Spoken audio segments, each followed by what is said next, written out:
हमारे शास्त्रों ने कहा है, शिवम ज्ञायन इति ब्रूयो, शिवः शब्दार्थ चिंतका, अर्थात शिव शब्द का चिंतन करने वाले लोग शिव को ही ज्ञान कहते हैं।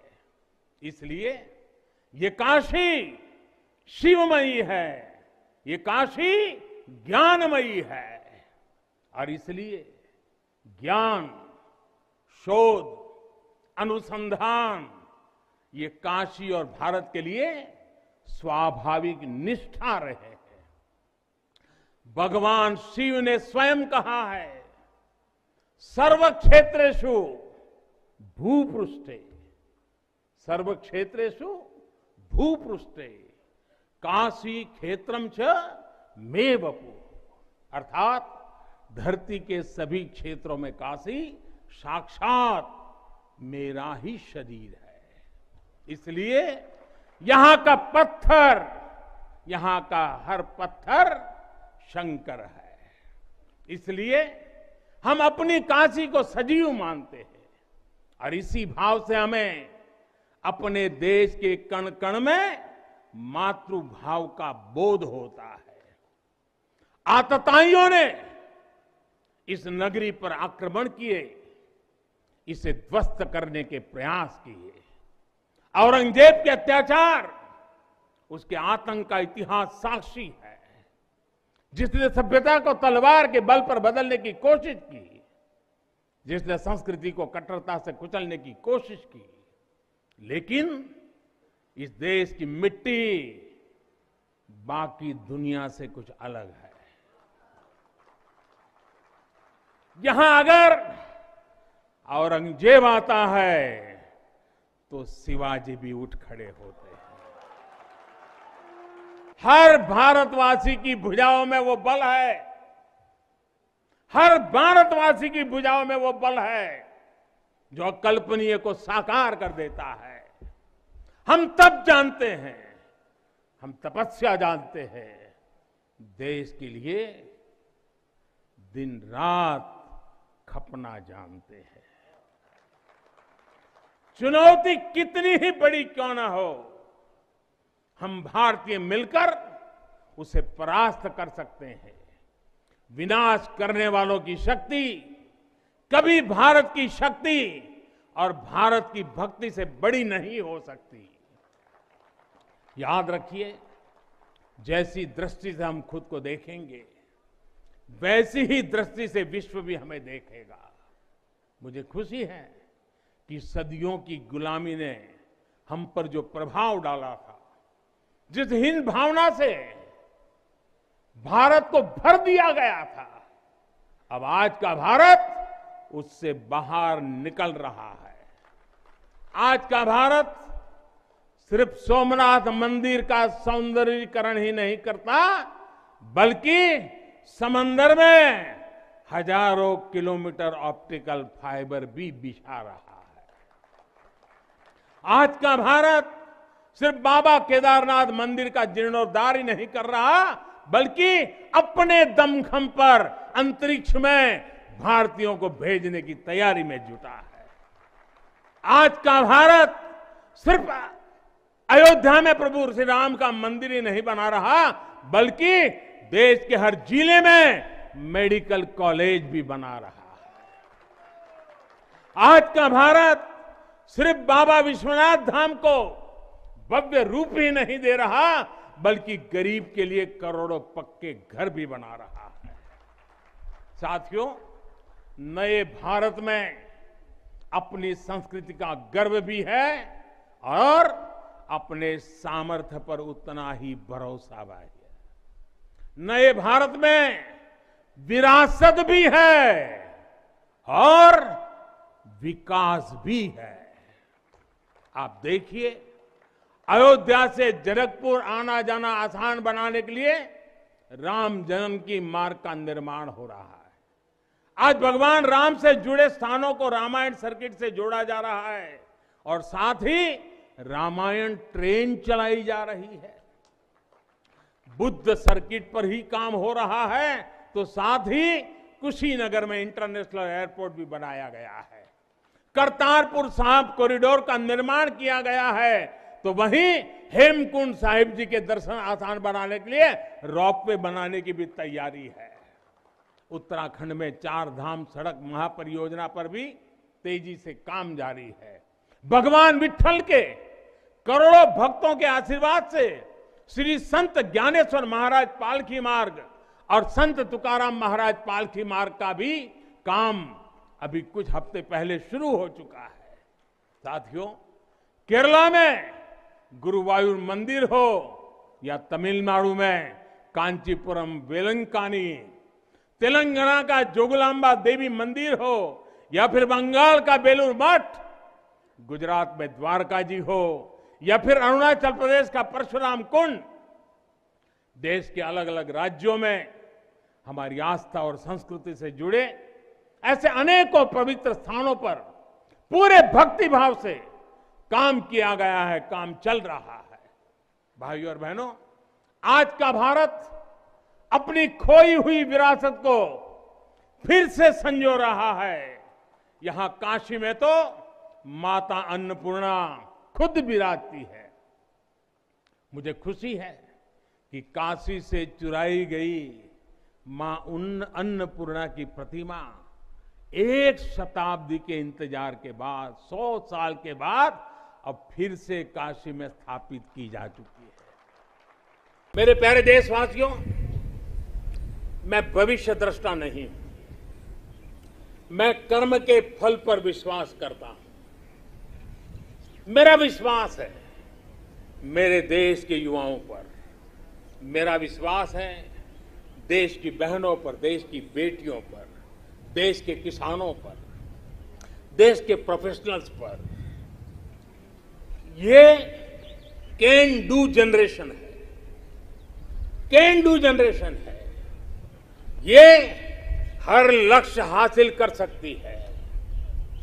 मुझे विश्वास है कि जब 2047 आजादी का स्वर्णिम उत्सव, आजादी के 100 साल होंगे, जो भी प्रधानमंत्री होगा आज से 25 साल के बाद, जो भी प्रधानमंत्री होंगे, वो जब झंडारोहण करते होंगे, तो मैं आज विश्वास से कहता हूं, वो अपने भाषण में जिन सिद्धियों का वर्णन करेंगे, वो सिद्धियां वही होगी जो आज देश संकल्प कर रहा है। ये मेरा विजय का विश्वास है। आज मैं जो संकल्प रूप में बोल रहा हूं, वो 25 साल के बाद जो भी ध्वजारोहण करते होंगे, वे सिद्धि के रूप में बोलेंगे। देश सिद्धि के रूप में उसका गौरव गान करता होगा। जो आज देश के युवा हैं, वो उस समय भी देखेंगे कि देश ने कैसे ये कमाल करके दिखाया है। 21वीं सदी में भारत के सपनों और आकांक्षाओं को पूरा करने से कोई भी बाधा अब हमें रोक नहीं सकती।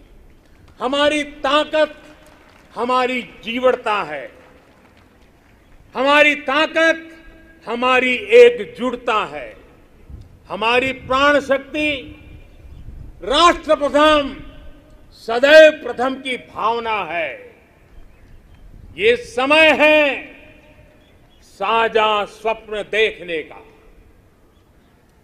ये समय है साझा संकल्प करने का, ये समय है साझा प्रयत्न करने का, और यही समय है हम विजय की ओर बढ़ चले।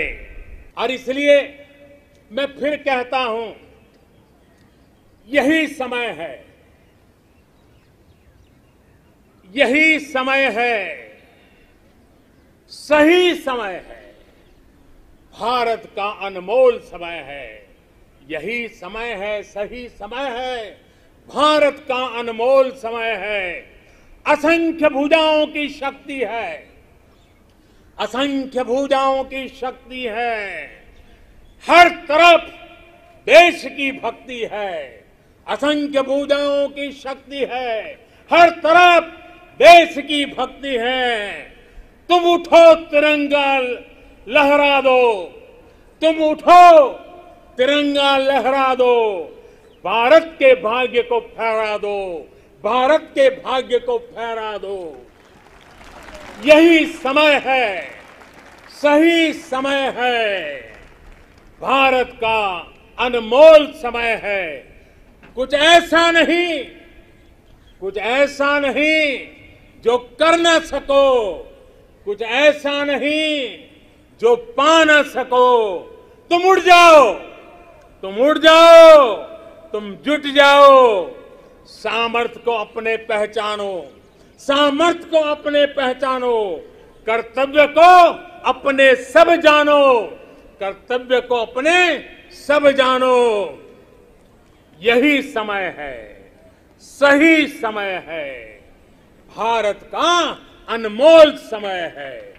जब देश आजादी के 100 साल पूरा करेगा तो देशवासियों के लक्ष्य यथार्थ में बदले, मेरी यही कामना है।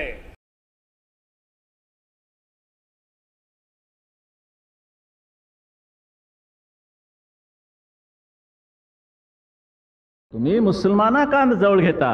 पहिल्यांदा या देशामध्ये हिंदूंना जवळ घ्या, मग इतर जातींचा विचार करा. कायम स्वरूपाचं एक सरकार तुम्हाला द्यावं लागणार आहे, कायम. आणि ते काँग्रेस दोन्ही तुटलेली फुटलेली काँग्रेस देऊ शकत नाही. मी तुम्हाला सांगतो, देऊ शकत नाही म्हणजे लिहून घ्या, देऊ शकत नाही. मग मतं का फुकट घालवायची? ना हा तुकडा निवडून येणार, ना तो तुकडा निवडून येणार. आणि तुम्ही कोणत्या तुकड्याकडे बघणार? त्यापेक्षा आज जिथे एक वाजपेयींचं जे सरकार बसलं होतं ते पुन्हा मर्दपणाने मजबूतीने निवडून देणे तुमचं देशकर्तव्य आहे, देशकर्तव्य आहे.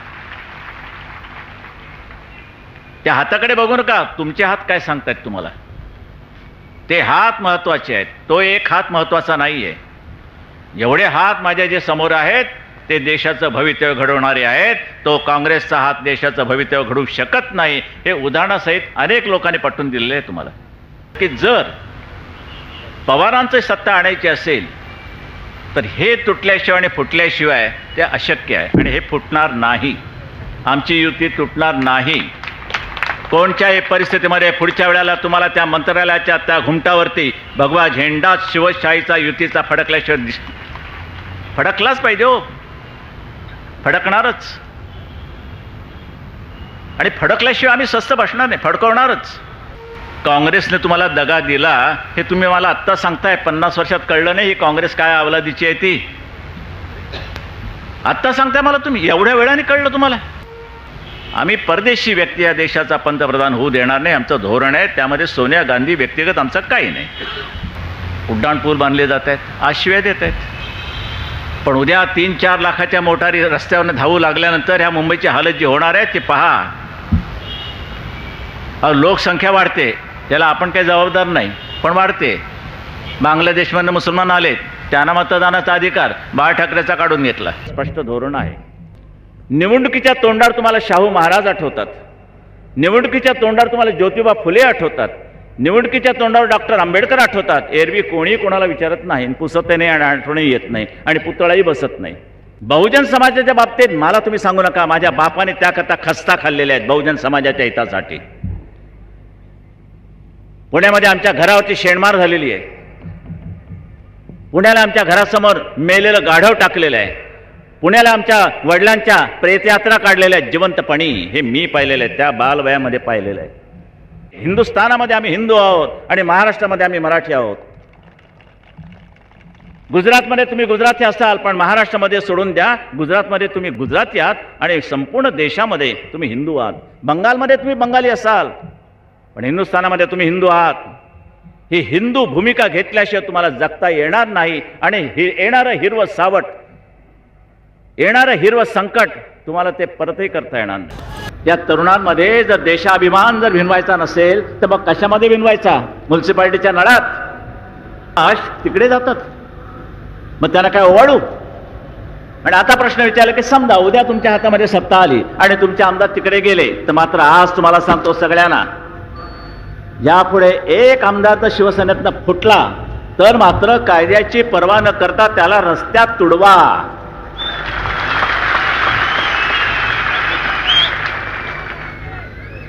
बरं, आणि महिलांनी ते एक चांगलं काम बजावं. जाम काय अगदी काळं वेळ अगदी वाटतं ते त्याच्या अगदी अंगावरती नाचला तरी चालेल, पण ह्या भडव्यांना अशीच शिक्षा झाली पाहिजे. चिथावणी वगैरे काही नाही, आमच्या एकंदर जगण्या मरण्याचा प्रश्न आहे. आम्ही काही देवनारचे बोकड नवत, त्या काल प्रकारचा भांज्याचा खाटीक खाना नाहीये. तिरांकेत हिंदू उभे राहिलेले आहेत, प्रत्येकाच्या गळ्यामध्ये झेंडूची माळ आहे आणि ते आपले चाललेले सुरापर्जित वगैरे वगैरे, चलो साले एकेकाची मुंडी घाल त्याच्या ह्याच्यात. ते नाही जमणार. गांडूची अवलाद म्हणून कधीही जगू नका, मेलात तरी चालेल. जसं मुसलमानांना सांगतो ना, 3,500 हिंदूंची एकंदर देवळं पाडण्यात येऊन त्याच्यावरती मशिदी उभ्या राहिल्या. 3,500. आम्ही काय म्हणतो, आम्हाला 3,500 तुमच्या मशिदी पाडायच्या नाहीत, आम्हाला आमच्या फक्त 3 मशिदी द्या. बाबरी जी पडली 2 पाडायच्यात, आणि ती काशी आणि मथुरा, बाकी ठेवा की तुमच्याकडे, घाला लोटांगण. माझ्यावरती आता नवीन मारेकरी आलेले आहे. खलिस्तानचे 2 काहीतरी एकंदर गट आहेत अजून जिवंत, बाकी बहुतेक त्या रिवेरो आणखीन गिलनी संपवल्या, अजून 2 जिवंत आहेत.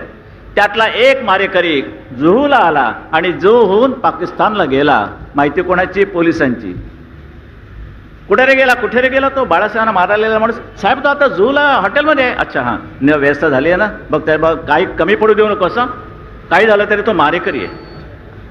आरामात जुहूला राहून पाकिस्तानात गेलाय आणि त्यांनी त्यांची माणसं ठेवली आहेत की ह्या वेळेला ह्याला उडवायचा. त्यांना सांगतो, ज्या दिवशी ज्या रंगाची गोळी माझ्या अंगाला चाटून जाईल तर चाटणार नाहीच, तर मात्र ती अवलाद ह्या महाराष्ट्रात नव्हे हिंदुस्थानात जिवंत ठेवायची नाही. बिलकुल एक शेवटच्या पर्यंत त्यांचा अंड शेवटचा जे असेल ते चेचून ठेचून टाकायची आपली शपथ आहे शिवरायाच्या.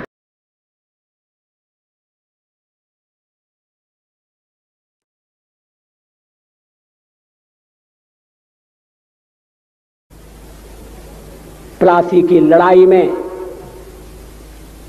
जितने लोग मैदान में लड़ रहे थे उससे ज्यादा लोग मैदान के बाहर खड़े होकर तमाशा देख रहे थे, लड़ाई का परिणाम सुनने की प्रतीक्षा कर रहे थे. देश के भाग्य का निर्णय होने जा रहा था, मगर उस निर्णय में सारा देश शामिल नहीं था. विदेश मंत्री के नाते मैं अफगानिस्तान गया था. आपको सुनकर ताज्जुब होगा, अफगानिस्तान के अपने मेजबानों से मैंने कहा मैं गजनी जाना चाहता हूं. गजनी. पहले मेरी बात उनकी समझ में नहीं आई. कहने लगे गजनी तो कोई टूरिस्ट स्पॉट नहीं है, गजनी में कोई 5 स्टार होटल नहीं है, गजनी में आप जाकर क्या करेंगे, गजनी में आप जाकर क्या देखेंगे. मैं उन्हें पूरी बात नहीं बता सकता. मेरे हृदय में कहीं गजनी कांटे की तरह से चुभ रहा है. जब से मैंने गजनी से आए एक लुटेरे की कथा पढ़ी है और किशोरावस्था में पढ़ी है, मैं देखना चाहता था वो गजनी कैसा है. आपको सुनकर ताज्जुब होगा, महमूद गजनी का अफगानिस्तान के इतिहास में कोई स्थान नहीं है.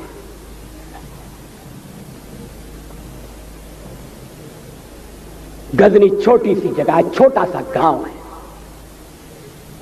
कल्पना करिए, सैकड़ों साल पहले वहां धूल उड़ती थी, झोंपड़ियां थी, मगर एक लुटेरा लुटेरों को इकट्ठा करता हुआ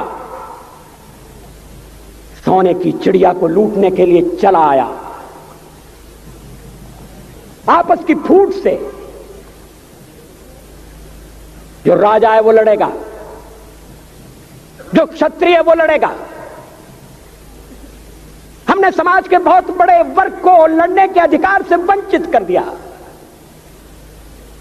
हमने उन्हें हथियार नहीं उठाने दिए. मार्शल नॉन मार्शल के आधार पर हमने समाज को बांट दिया. वो लुटेरा सोमनाथ के मंदिर तक चला गया. पुजारी देखते रहे, मंदिर की पूजा भक्तों को करना पड़ती है। मंदिर तो एक प्रेरणा का केंद्र है। मैं देशपांडे जी की तरह से नास्तिक नहीं हूं, मगर उनकी नास्तिकता में भी जो आस्तिकता है मैं उसका आदर करता हूं, उसका सम्मान करता हूं। वो जिस आत्मविश्वास से नास्तिक होने की बात कहते हैं, तो मैं उनसे कहना चाहता हूं वो सचमुच में नास्तिक नहीं है। जिसकी आस्तिकता है, जिसका विश्वास है, वो नास्तिक कैसे हो सकता है? विश्वास किसमें है ये बड़ी बात नहीं है, विश्वास है या नहीं। हमने समाज के बहुत से बड़े वर्ग को विश्वासहीन बना दिया।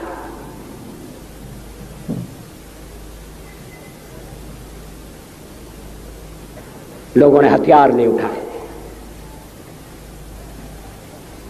वेद पढ़ने के दरवाजे बंद कर दिए।